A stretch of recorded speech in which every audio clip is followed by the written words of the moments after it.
بسم اللہ الرحمن الرحیم۔ السلام علیکم دوستو، آج کی ہماری محرم الحرام کے حوالے سے سیریز ویڈیو میں سوالات اور جوابات کے حوالے سے ہمارے محرم الحرام کے حوالے سے سوالات چل رہی ہے سیریز۔ اس حوالے سے اور سوالات جاننا چاہتے ہیں تو نیچے ڈسکرپشن میں اور ویڈیوز کے لنک دیے ہوئے ہیں، وہاں سے آپ جان سکتے ہیں۔ اور اگر آپ ہمارے اس چینل پر نئے ہیں اسلامک نالج پر، تو ہمارے اسلامک نالج چینل کا حصہ بنیں تاکہ آپ کو اسلام کے متعلق تمام معلومات سے رہنمائی مل سکے۔ آج کا ہمارا سوال ہے،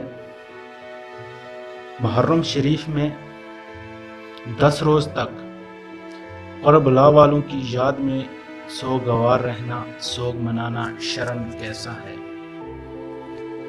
اس کا جواب ہے، اعلیٰ حضرت رضی اللہ تعالیٰ عنہ فرماتے ہیں، محرم الحرام شریف میں 10 روز تک سوگوار رہنا ممنوع و ناجائز ہے۔ مزید اعلیٰ حضرت رضی اللہ تعالیٰ عنہ فرماتے ہیں، شریعت نے عورت کو شوہر کی موت پر 4 مہینے 10 دن سوگ کا حکم دیا ہے اور ان کی موت کے تیسرے دن تک اجازت دی ہے، باقی حرام ہے، اور ہر سال سوگ کی تجدید تو کسی کے لیے اصلاً حلال نہیں۔ فتویٰ رضیہ شریف جدید۔ سوال ہے، میدان کربلا میں حضرت امام حسین رضی اللہ تعالیٰ عنہ اور ان کے رفقا پر جو ظلم و ستم کیے گئے،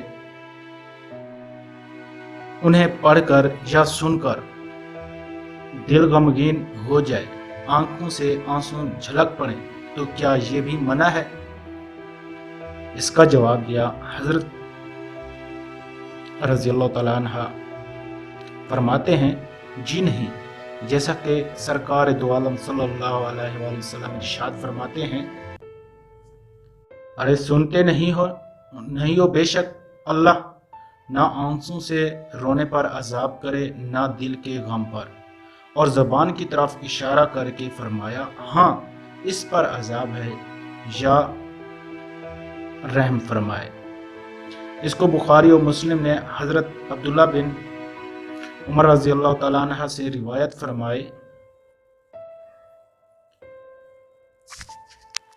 اسی طرح فتویٰ عالمگیری میں بھی ہے، جامعہ المزمرات سے بلند آواز سے رونا اور بیان کرنا اسلام میں جائز نہیں، لیکن بغیر آواز کے رونا اور آنسو بہانا ممنوع نہیں۔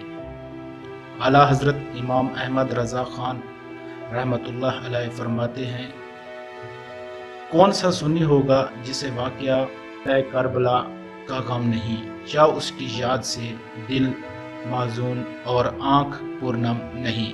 ہاں، مصائب میں ہم کو صبر کا حکم فرمایا ہے، جزا و فضا کو شریعت منع فرماتی ہے، اور جسے واقعی دل میں غم نہ ہو اسے جھوٹا اظہار غم کرنا ریا ہے، اور قصدن یعنی جان بوجھ کر غم آوری اور غم پروری خلاف رضا ہے۔